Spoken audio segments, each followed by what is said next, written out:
അഭി സിദ്ധുവിന്റെ വീട്ടിൽ നിന്ന് വന്ന് ഫ്രഷായി ഇറങ്ങി കണ്ണാടിയിൽ നോക്കി മുടിയൊതുക്കിക്കൊണ്ട് നിൽക്കുമ്പോഴാണ് കോളിംഗ് ബെൽ കേൾക്കുന്നത്.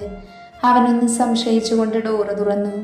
പുറത്തെളിച്ചുകൊണ്ട് നിൽക്കുന്ന ദിയയെ കണ്ടതും അവൻ ദേഷ്യത്തോടെ നോക്കി. നീ എന്താ ഇവിടെ? അവനൊട്ടും ഭയമില്ലാതെ അവളോട് ചോദിച്ചു. ഷേ, ഒരാൾ വീട്ടിൽ വന്ന ഇതാണോ ചോദിക്കുക? അയ്യേ, മാറിക്കേ. അവൾ അവനെ തള്ളി മാറ്റിക്കൊണ്ട് ഉള്ളിലേക്ക് കയറി. ഡീഡി, എങ്ങോട്ടാ ഇടിച്ചു കയറി പോകുന്നേ?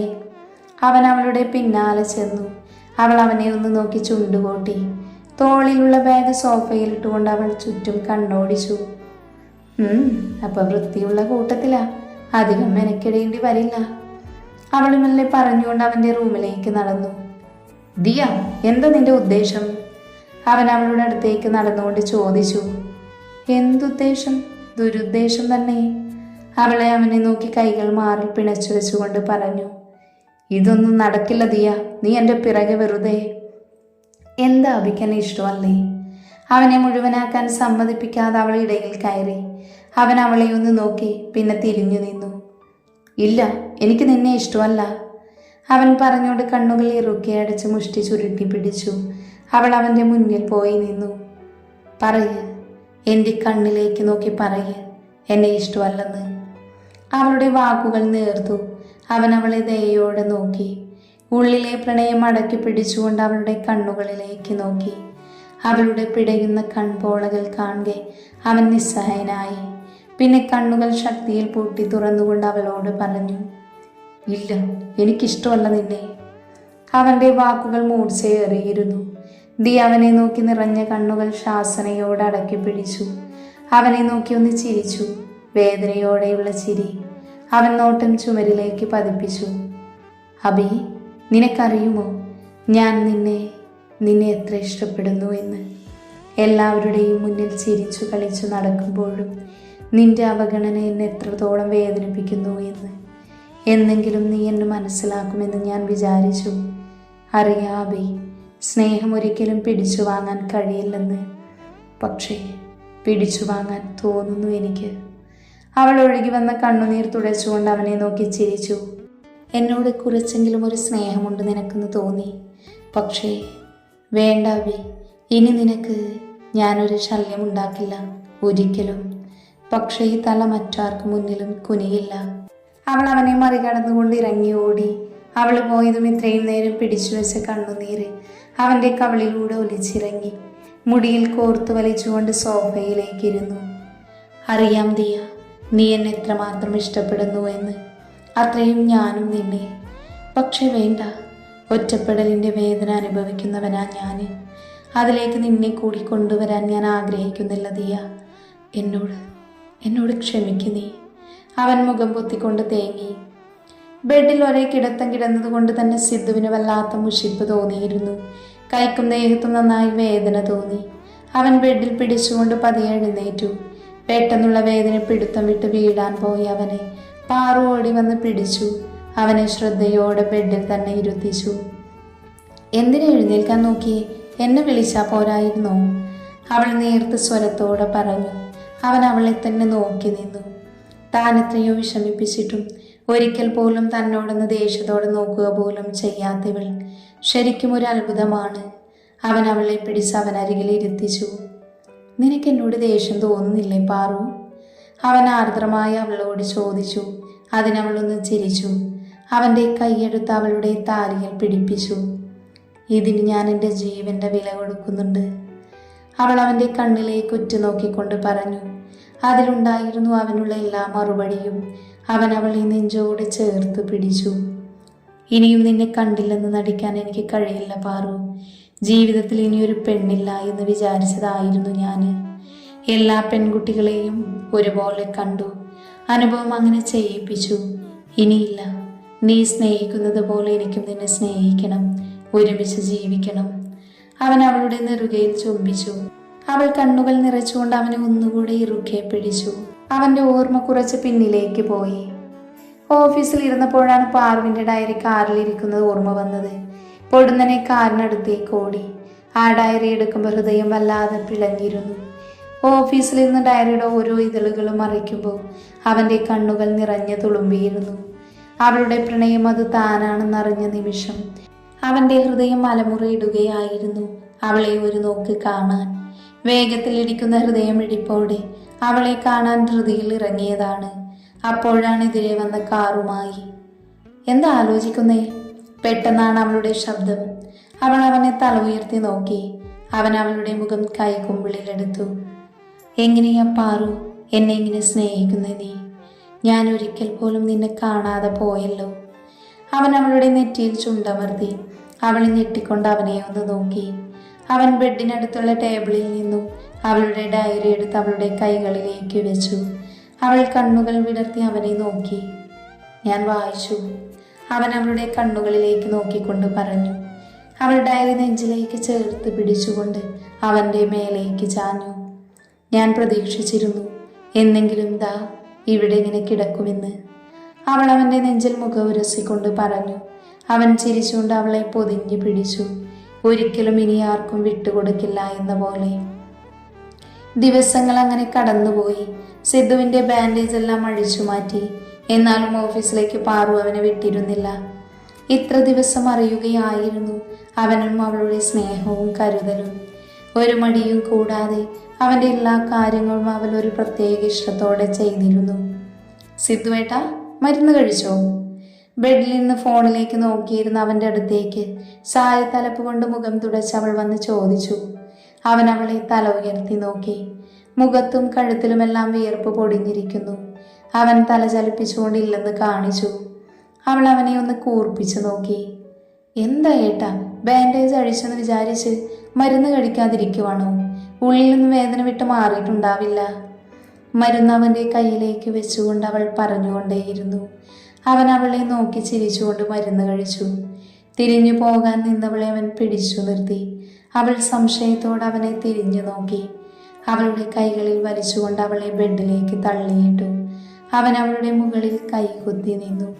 അവൾ കണ്ണുകൾ തള്ളിക്കൊണ്ട് അവനെ നോക്കി. വല്ലാത്ത കയ്പ്, അതുകൊണ്ട് ഇച്ചിരി മധുരം വേണം പെണ്ണെ എനിക്ക്. അവളുടെ ചുണ്ടുകളിലേക്ക് നോക്കി കള്ളച്ചിരി ചിരിച്ചുകൊണ്ട് കുസൃതിയോട് പറയുന്നവനെ കണ്ട് അവളുടെ കണ്ണുകൾ ഒന്ന് പിടഞ്ഞു. അവൾ അവൻ്റെ നെഞ്ചിൽ കൈ ചുരുട്ടി പിടിച്ചു. അവൻ അവളുടെ മേലെ കമർന്നു. അവളുടെ ശരീരം മുഴുവനൊന്ന് വിറച്ചു. വേണ്ട, അവൾ കണ്ണുകൾ ഇറുക്കി അടച്ചുകൊണ്ട് പറഞ്ഞു. രണ്ടാളുടെയും നെഞ്ചിടിപ്പ് വല്ലാതെ കൂടിയിരുന്നു. അവൻ അവളുടെ അടുത്തേക്ക് മുഖം കുനിച്ചു. അവളുടെ വിറയ്ക്കുന്ന ചുണ്ടുകൾ കാണെ അവന് വല്ലാത്തൊരു ഭാവം വന്നു. അവൻ അവളുടെ കവിളിൽ കൈവച്ചു. അവളുടെ ചുണ്ടുകളിൽ പതിയെ മുട്ടിച്ചു. പിന്നെ ആവേശത്തോടെ നുണഞ്ഞെടുത്തു. അവൾ പിടഞ്ഞുകൊണ്ട് അവനെ അള്ളിപ്പിടിച്ചിരുന്നു. സിദ്ധു അവളെ തളർത്തി ചുംബിച്ചു. അത്രയും തീവ്രമായ ചുംബനമായിരുന്നു. കീഴ്ചുണ്ടിൽ നിന്ന് മേൽചുണ്ടിലേക്കും. അങ്ങനെ അവളുടെ ഇതളുകളിൽ നിന്ന് അവൻ തേനിനെ വലിച്ചു കുടിച്ചു. അവൾ പിടഞ്ഞുകൊണ്ട് അവനെ അള്ളിപ്പിടിച്ചുപോയി. അവളുടെ വിറയ്ക്കുന്ന ശരീരം അവനെ കൂടുതൽ ആവേശനാക്കി. അവൻ്റെ കൈകൾ താഴെ കരിച്ചിറങ്ങി അവളുടെ ഇടുപ്പിൽ മുറുക്കെ പിടിച്ചു. ഇടുപ്പിൽ നിന്ന് അവൻ്റെ കൈകൾ അവളുടെ പഞ്ഞിക്കെട്ട് പോലെയുള്ള അണിവയറിലെത്തി നിന്നു. അവിടെ അവൻ്റെ കൈകൾ അലഞ്ഞു നടന്നു. എത്രത്തോളം ചുംബിച്ചിട്ടും എത്രത്തോളം തലോടിയിട്ടും അവന് മതി വരാത്തതുപോലെ. അത്രത്തോളം സോഫ്റ്റായിരുന്നു അവളുടെ ശരീരവും മധുരവും. അവനെ വല്ലാതെ മത്തു പിടിപ്പിച്ചു. അതിനിടയിൽ അവൻ്റെ കൈ അവളുടെ നാഭിച്ചുഴിയുടെ ആഴം വളർന്നു. അവളൊന്ന് ഉയർന്നു പൊങ്ങി. അതിനനുസരിച്ച് അവൻ വീണ്ടും വീണ്ടും അവിടെ കുത്തിയിറക്കി. അത് അവനിൽ വീണ്ടും ആവേശം ചെലുത്തി. അതിനനുസരിച്ച് വീണ്ടും വീണ്ടും അവൻ ആ പ്രവൃത്തി ചെയ്തുകൊണ്ടിരുന്നു. അവളുടെ നാഭിച്ചുഴിയിൽ നാവിട്ട് നുണഞ്ഞെടുക്കാൻ അവന് അതിയായ ആഗ്രഹം തോന്നി. പക്ഷേ ഇപ്പോഴത്തെ സാഹചര്യത്തിൽ അത് പറ്റില്ല എന്ന് മനസ്സിലാക്കിയവൻ അവളുടെ ആദരങ്ങൾ തന്നെ കടിച്ചു വലിച്ച് നുണഞ്ഞെടുത്തു. എത്ര നുണഞ്ഞിട്ടും മതി വരാത്തതുപോലെ അവൻ വീണ്ടും വീണ്ടും ആഴ്ന്നിറങ്ങിക്കൊണ്ടിരുന്നു.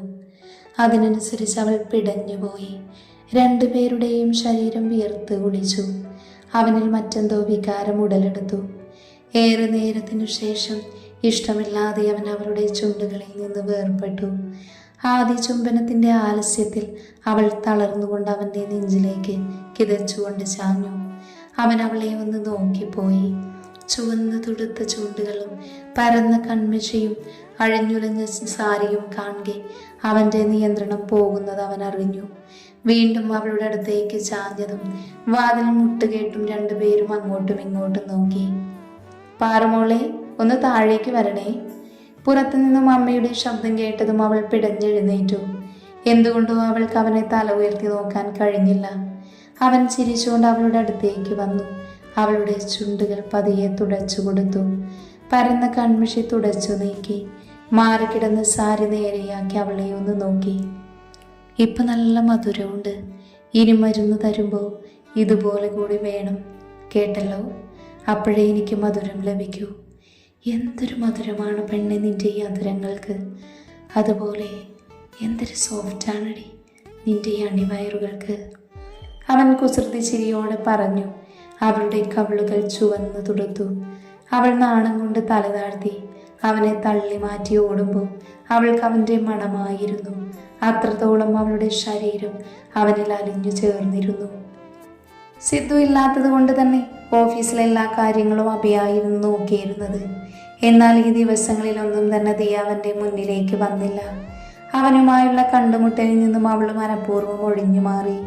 തികച്ചും ഒഫീഷ്യൽ കാര്യങ്ങൾക്ക് മാത്രം അവനടുത്ത് ചെന്നു. എന്നാൽ അവളുടെ മാറ്റം അവൻ മനസ്സിലാക്കിയിരുന്നു. അവനെ അത് വല്ലാതെ വേദനിപ്പിച്ചു. എങ്കിലും അവനത് സഹിച്ചു. ഓഫീസിലിരുന്ന് ഫയലുകൾ മറിച്ചു നോക്കുകയാണ് അബി. ഫയലുകൾ കയ്യിലുണ്ടെങ്കിലും മനസ്സിൽ മുഴുവൻ ദിയയായിരുന്നു. അവളുടെ ഓരോ വാക്കുകളും അവനെ ഓർത്തെടുത്തു. അവളുടെ മാറ്റം അവനെ വല്ലാതെ അസ്വസ്ഥമാക്കിയിരുന്നു. May I come in sir?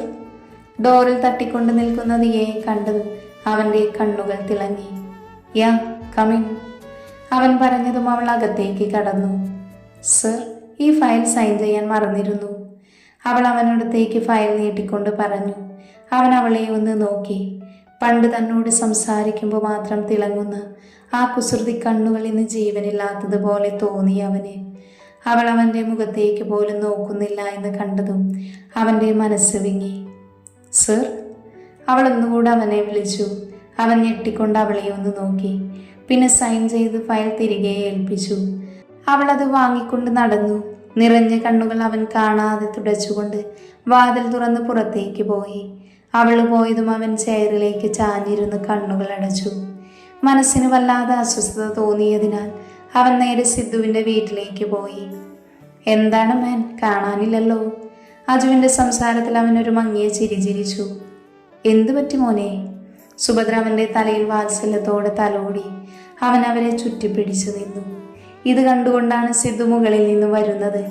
അവന് വല്ലാതെ വിഷമം വരുന്ന സമയത്താണ് അവൻ ഇങ്ങനെ ചെയ്യാറുള്ളത് എന്നറിയുന്നതിനാൽ തന്നെ സിദ്ധു അവനെ ഒന്ന് നോക്കി. പിന്നെ സോഫയിലിരുന്നു. ദേവുവിൻ്റെ അമ്മയുടെ മടിയിലേക്ക് തലവെച്ചുകൊണ്ട് കിടന്നു അവൻ. ഓ, ഒന്ന് നിർത്തു ദേവു, ഏട്ടത്തി കുറച്ച് റെസ്റ്റ് കൊടുക്ക്. അപ്പുറത്തുനിന്നും പാർവിനോട് വാതോരാതെ സംസാരിച്ചുകൊണ്ടിരിക്കുന്ന ദേവുവിനെ നോക്കിക്കൊണ്ട് അജു പറഞ്ഞു. അവനെ നോക്കി പുച്ഛിച്ചുകൊണ്ട് അവൾ മുഖം കൂട്ടി. ഈ നിങ്ങൾ രണ്ടാളെയും കാര്യം ഇനി നീട്ടിക്കൊണ്ട് പോകണോ ഏട്ടത്തി? ദേവുവിൻ്റെ അമ്മ ശാരദ അവനെ നോക്കിക്കൊണ്ട് പറഞ്ഞു. നോക്കണം ശാരദേ, നീ വാസുവിനോടും കൂടി പറഞ്ഞ് തീരുമാനിക്ക്. ഇവരുടെ കൂടെ ഇവൻ്റെയും കൂടി നടത്തണം. അവർ അവിടെ മുഖമുയർത്തി. ഇനി നീ വല്ല കുട്ടിയെയും കണ്ടു വെച്ചിട്ടുണ്ടോടാ? അത് കേട്ടതും അവൻ്റെ മനസ്സിൽ ദിയയുടെ മുഖം തെളിഞ്ഞു. എല്ലാവരെയും നോക്കി ചിരിച്ചെന്ന് വരുത്തിക്കൊണ്ട് അവൻ പടികൾ കയറി. ഈ കുട്ടിക്കത് എന്തു പറ്റി? നീ ഒന്ന് ചെന്ന് നോക്ക് മോനെ, ശാരദ സിദ്ധുവിൻ്റെ തലയിൽ തലോടിക്കൊണ്ട് പറഞ്ഞു. റൂമിലേക്ക് ചെല്ലുമ്പോൾ അവ കൈകൾ തലയ്ക്ക് മുകളിൽ ഇണച്ചു വെച്ചുകൊണ്ട് കിടക്കുവാണ്. എന്താ നിന്റെ പ്രശ്നം? സിദ്ധു ഗൗരവത്തോട് അവനോട് ചോദിച്ചു. അവൻ കൈകൾ മാറ്റിക്കൊണ്ട് അവനെ ഒന്ന് നോക്കി. അവൻ്റെ നിറഞ്ഞ കണ്ണുകൾ കാണി സിദ്ധുവിൻ്റെ ഉള്ളു പിടഞ്ഞു. ഞാൻ എന്താ പറയണ്ടേ ദിയ, അവളെ എനിക്ക് എന്ത് ഇഷ്ടമാണെന്ന് അറിയൂ നിനക്ക്. പക്ഷേ നിനക്കാരും ഇല്ലല്ലോ അല്ലേ? ഞങ്ങളൊന്നും നിന്റെ ആരും അല്ലല്ലോ. സിദ്ധു ദേഷ്യത്തോടെ പുച്ഛം കലർത്തിക്കൊണ്ട് പറഞ്ഞു. എടാ, അങ്ങനെയല്ല.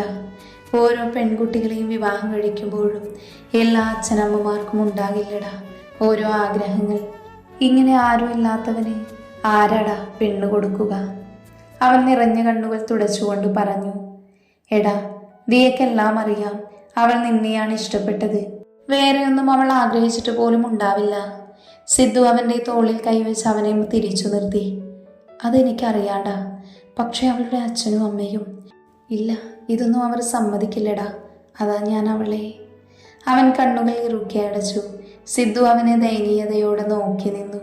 പിന്നെ ചില തീരുമാനങ്ങൾ എടുത്തുകൊണ്ട് പുറത്തേക്ക് നടന്നു.